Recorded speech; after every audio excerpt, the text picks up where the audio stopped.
Good evening and welcome to a new edition of To The Point. This evening we'll be delving into a number of issues. We'll be leading off with the Libya's Neighbors Conference, which was wrapped up in Algeria earlier in the day. What was the outcome of that conference will be discussed with Engineer Hassan Shaben, former Vice Chairman of Al Wafd Party. Engineer Hassan, can you hear us? I can hear you very well. Go ahead. Libya's Neighbors meeting, a two-day conference wrapped up today. How do you see the development of that conference or the outcome of that conference? Well, the conference actually confirmed earlier requirements that that Libya have already achieved, which is holding the coming election and secure free elections on the coming 24th of December to the end of the year, around Christmas time. Yes. And actually try to get all the foreign troops out of Libya to maintain the peace that they have achieved recently. But again, the main issue that they discussed is to unify all the, mainly is the army. Yes. I mean, the 5+5 committee is trying very hard to unify the two armies, the Western Army, which is located in Tripoli, and the other, army head by General Haftar. Mm-hmm. So this is the task and the challenge that faces the Prime Minister, Abdelhamid al-Dabaiba, from now till the date of the elections. Mm-hmm. One of the issues that the 5+5 Joint Military Commission said it will address was ensuring the departure of all foreign forces and mercenaries from Libya. Will they be able to achieve this? Do they have the means to achieve such a tangible step? So far, they were unfortunately unsuccessful to pursue this.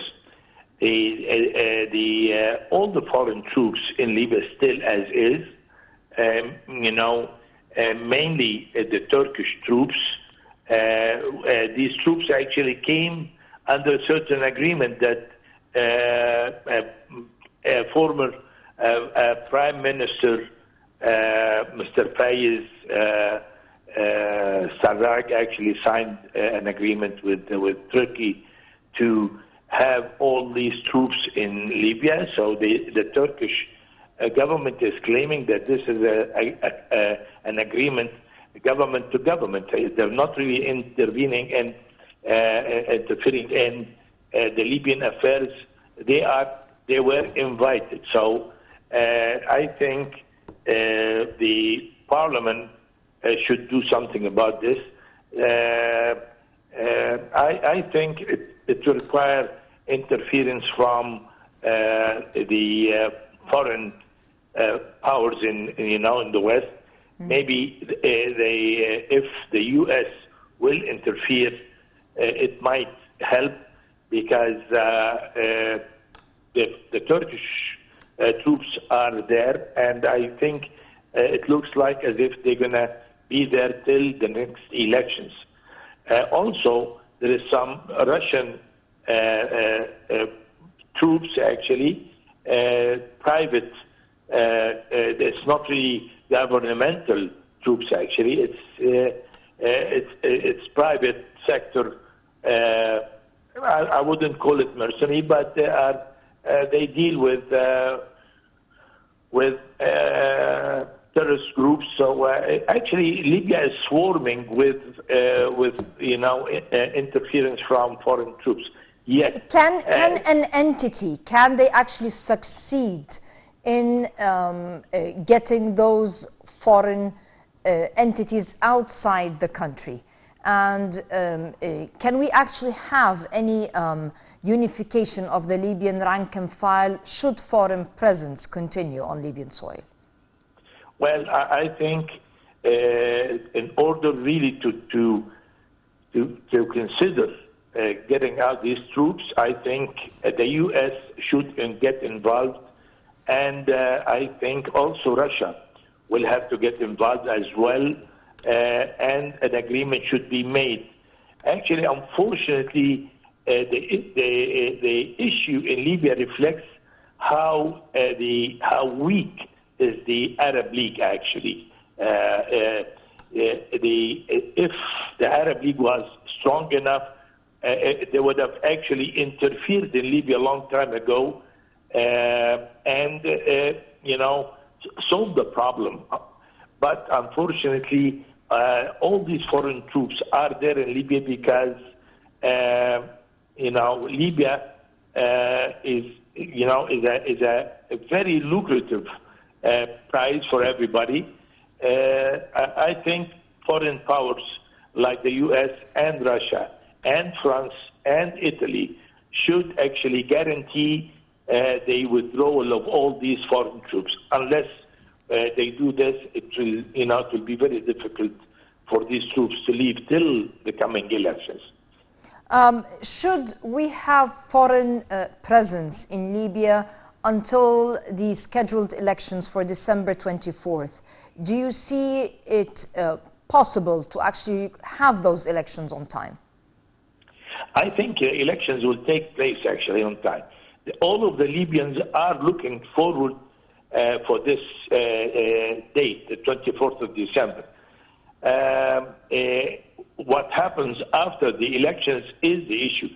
We have to prepare Libya for what's after the elections, because you're having a split army. You have two armies in Libya. So far, you did not really manage to get the budget approved by the parliament. You still have a lot of confusion in Libya.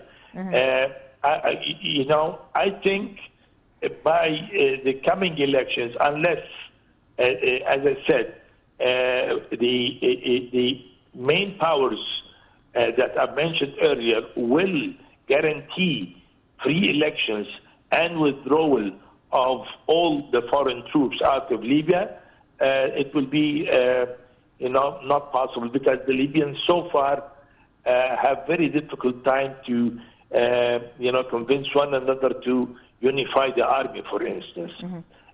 What do we have on the ground that is conducive, in your opinion, to unifying the Libyan rank and file? I mean, you have certain foreign entities that are still present on Libyan soil, whose mission mostly was to divide and conquer, not to get the Libyans unified again. What positive or tangible entities do you think can help in mending the differences for Libya to move forward, not only to carry the elections, but to be able to move forward as a unified country? Well, unfortunately, having all these foreign troops in Libya will lead to a situation where we go back to the old system that was in Libya before the era of Gaddafi, the Confederation. I mean, you're going to have about three governors, one in Tripoli, one in Benghazi, and one in the south. This is, I can see this coming, actually. Yes.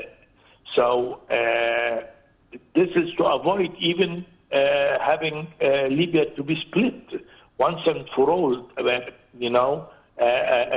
Western state in the east and another state in the west. So I think Confederation is coming up, whether we like it or not, because I can see this coming, unfortunately. Engineer Hassan, you're saying you can see what? A division of Libya? No, not a division, but a new system to rule Libya.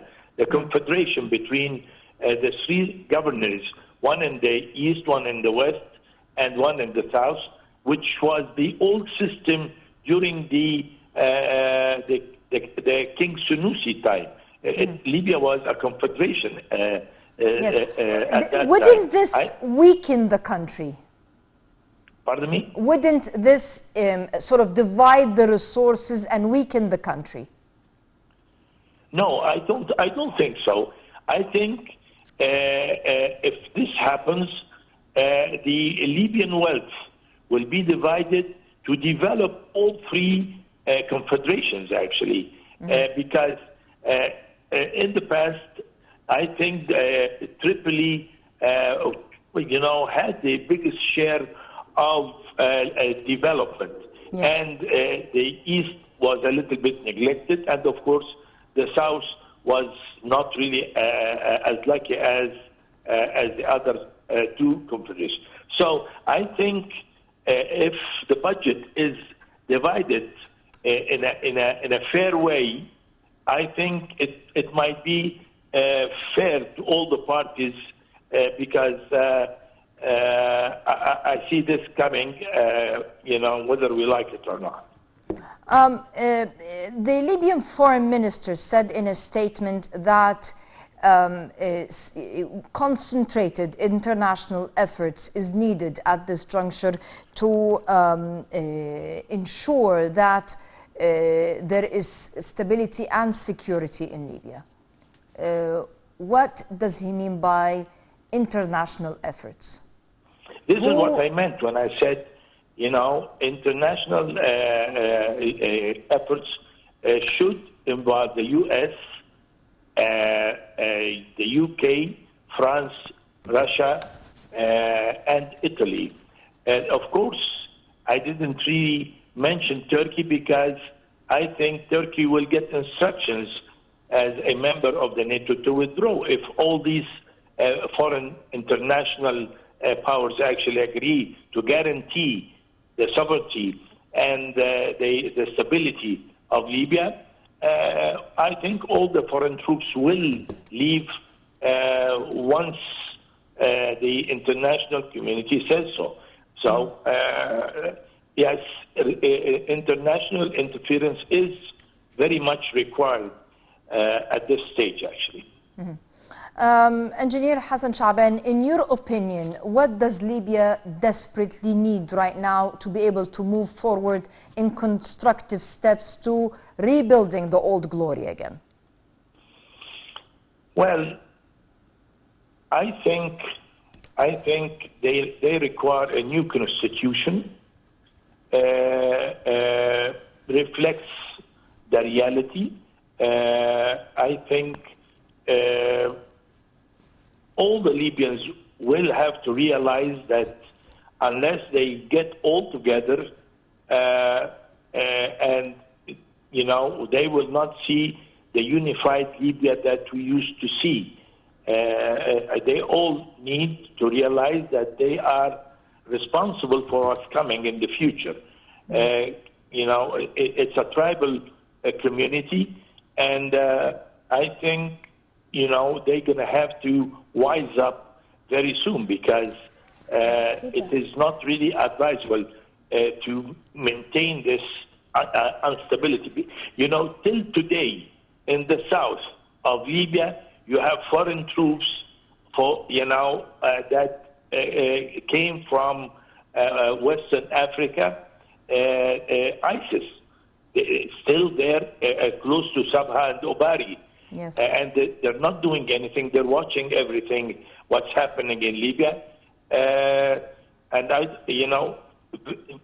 we don't want to reach a point where we will have again issues like ISIS interfering in the plan in Libya. Yes. Who mobilized ISIS to Libya should be able to tell ISIS to leave. Yes. If they want to tell them to leave. Pardon me? If they want to tell them to leave. I think ISIS troops that were in Syria and Iraq were mobilized to Libya a long time ago, about a year ago, maybe better than a year ago. And they did not intervene into the battles in the north in a very strange way. They are just standing still in the south of Sabha, watching everybody. Yes. So who actually will blow the whistle to tell ISIS to withdraw, and how would they do that? You know, Syrians, Iraqis, Africans, it's a huge number. It's thousands. You're talking about maybe something between 20 and 30,000 fighters. So highly trained, and they did not really get yet into any sort of battle yet. It's not only the Turkish troops or the Russian group in Misrata or whatever. I think the international community will have to get involved seriously and dictate what should happen in Libya. Engineer Hassan Shaaban, thank you very much for your fruitful input. We'll be right back after this, so please stay with us. Welcome back. Egypt's agricultural sector, one of the important sectors here in Egypt. Since President Abdel Fattah al-Sisi came to office, he exerted tremendous effort to expand the cultural land in Egypt. A few days ago, the Egypt's Future project, another part, a component of it, was launched, the new Delta Mega Project. That project basically comprises 2 million fiddans, and this project will increase agricultural land in Egypt by 30%.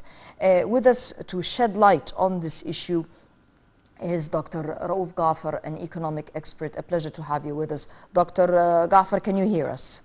Yes, my pleasure, my dear. The new Delta project, we have 2 million more fiddans. Can you give us an insight? How will this affect the agricultural sector here in Egypt? I mean, you said it, 2 million fiddan compared to the 6 million that we have, and it's an increase of about 30 plus percent of the agricultural land. The idea is that this project was very carefully selected as far as where to start. Reclamation of land close to the delta, so it will be a sort of extension to the existing delta, to the west a little bit, to be close to ports, to facilitate exports in case of, from one side. And this is the first phase of the project, maybe around 1 million fiddan. Then another part will take place maybe to the east of the delta, but this is another phase, close by the Ain al-Sokhna port, totaling at the end of the project, you mentioned 2 million fiddans.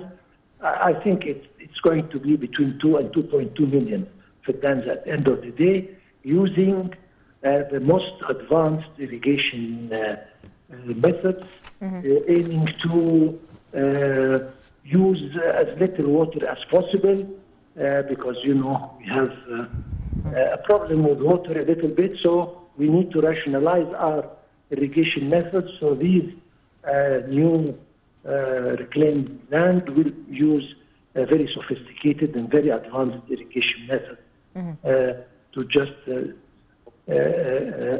keep aside as much water as possible. It will, and this is the part that I personally love it about this project, is that it is going to be directed to the what we call strategic crops. I mean, we are going to increase our production in wheat by maybe now we produce maybe 9 million tons. In a few years, it should reach about 14 or 14 point something, so about 50% increase.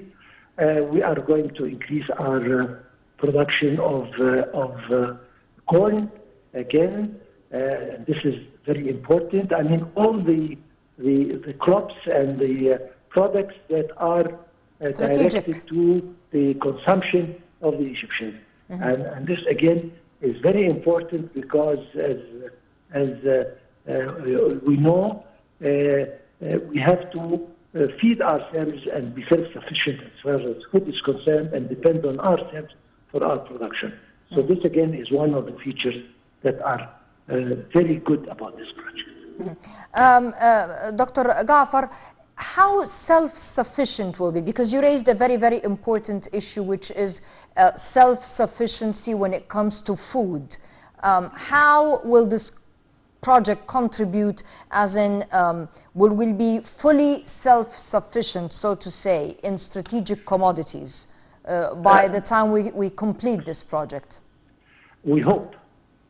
Of course, we have a challenge, a huge challenge facing us, which is the population increase. And now the President is giving a big importance to tackle this huge hurdle that is really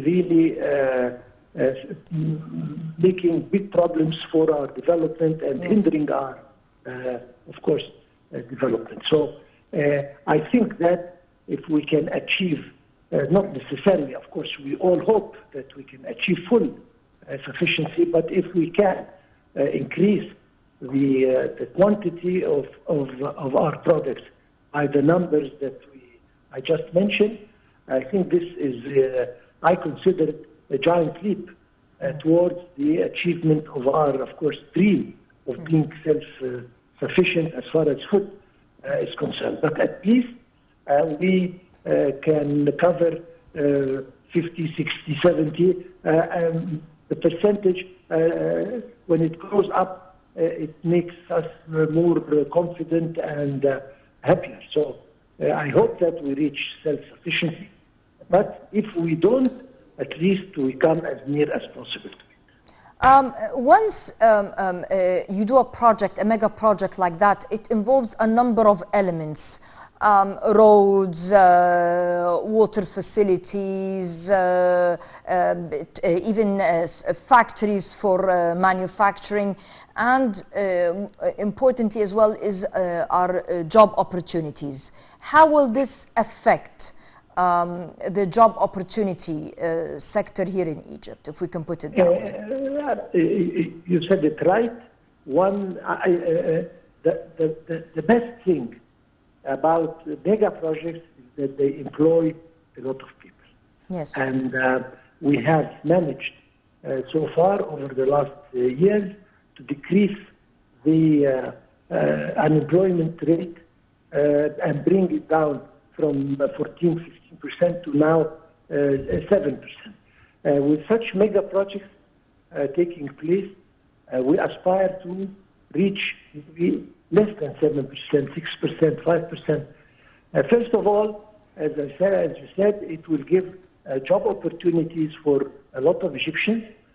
Second, and which is important, it will create new jobs for the young people, and this is the core of the idea, is that we can offer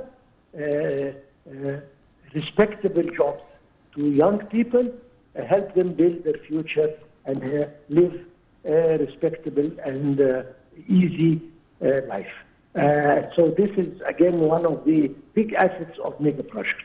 Of course, it pours directly into the increase of the economy and the betterment of the country in general. What about the industrial sector? How will it affect the industrial sector, in your opinion? Of course, I mean, when we produce a strategic crop, not all of them are consumed directly, but it involves the transformation of this product into maybe another material. Like if we're talking corn, this can be transformed into oil, and it means that it will involve industries to add value to the raw material, if you consider that the crop is a raw material. Yes. Same thing with the wheat. We don't eat it raw, but it goes into grinders, it goes into mills, it goes again, it is transformed into all sorts of bakery products. So Yes. any increase in the agricultural products means automatically an increase in the industrial sector, because most of the industries are based on, particularly the agro industries, of course, are based on agricultural products. So this is a very ambitious project and intelligent project, and it will, when finished, hopefully by 2030, it will present a huge difference to the better for our economy, of course, and for Egypt in general, and for the Egyptian citizen. Again,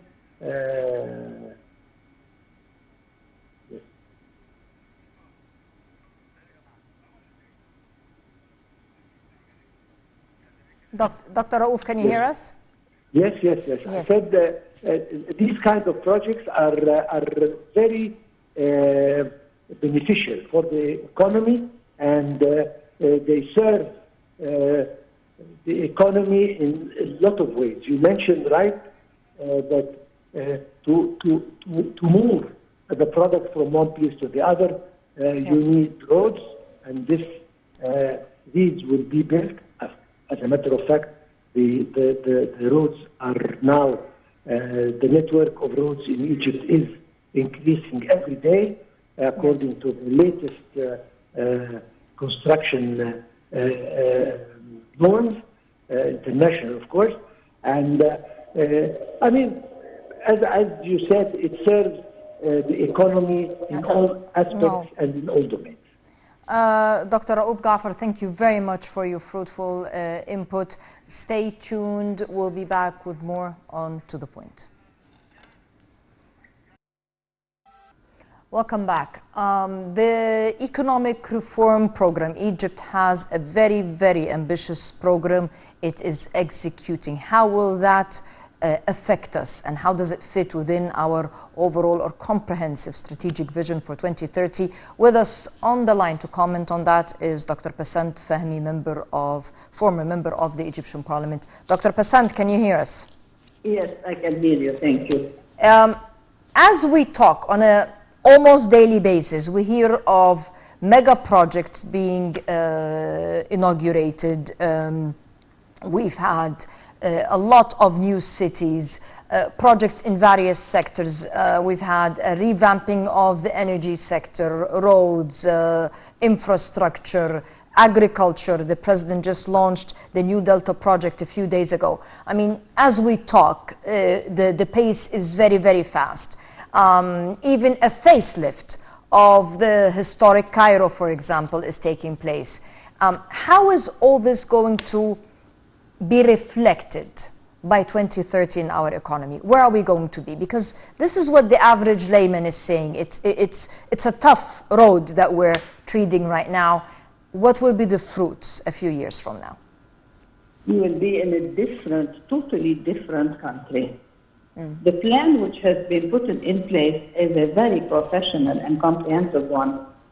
And the strongest part of this plan, first of all, it's affecting all aspects of the economy, which definitely must impact on our social life, social stability, because any economic plan, the main objective is that people or everybody should benefit from that plan. So the plan is designed in a very professional manner, and the strongest part of this plan is that you can really move and adapt to the changes happening in the world.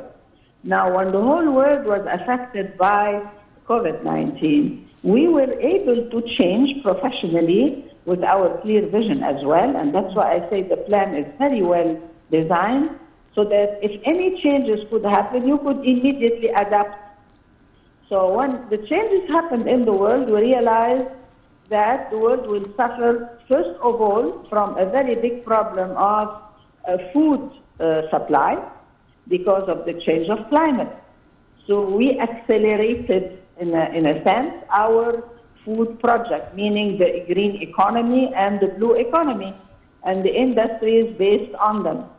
If you want as well to increase the standard of living for people, you need to develop all governorates, build new cities and villages. So we have to work quickly on the infrastructure. And I always mention when I talk about this, how people could really feel it. We never imported, or we never used, if I may use a proper word, a foreign labor, a foreign engineer, a foreign even raw material. All this is, we are using our own people in Egyptian pounds, money is turning from a hand to the other. We are using raw material locally, but we moved on building the infrastructure of Egypt. And without strong infrastructure, you can never, and I repeat, never have a strong economy. So our plan, I repeat, was very professional, and the strongest part of it is that it could read what could happen in the future and adapt consequently, like we did. Now we're working very hard on rebuilding every part of Egypt. Yes, we are aiming to reach 30% of our land, to invest on 30% of the land, because up till now we are only using 10% of the Egyptian land. But in my personal opinion, we could go further because we are going very fast, I repeat. The other thing which is very important is that when people are working, meaning Egyptians on all aspects, yes, you have here a very strong point of increasing demand. And when you have consumption demand in the market, the economy keeps on turning. Mm-hmm. So part of the success is that people are spending. Why they are spending? Because they are making money from all the projects we are talking about. So if you want to talk about what are we doing, the plan is moving perfectly in a very professional manner, adaptable, and the results, I say always, economics are indices. They are not matter of opinion. Yes. Look at all our indices, the deficit of the balance of payment, the level of reserves at the central bank, the level of unemployment, the level of every single, index reveals that Egypt is doing or is going on the right track. Dr. Bassam Fahmy, thank you very much for your fruitful input. I'll wrap up this evening's show on that positive note, and we'll see you same time next week. Until then, good night.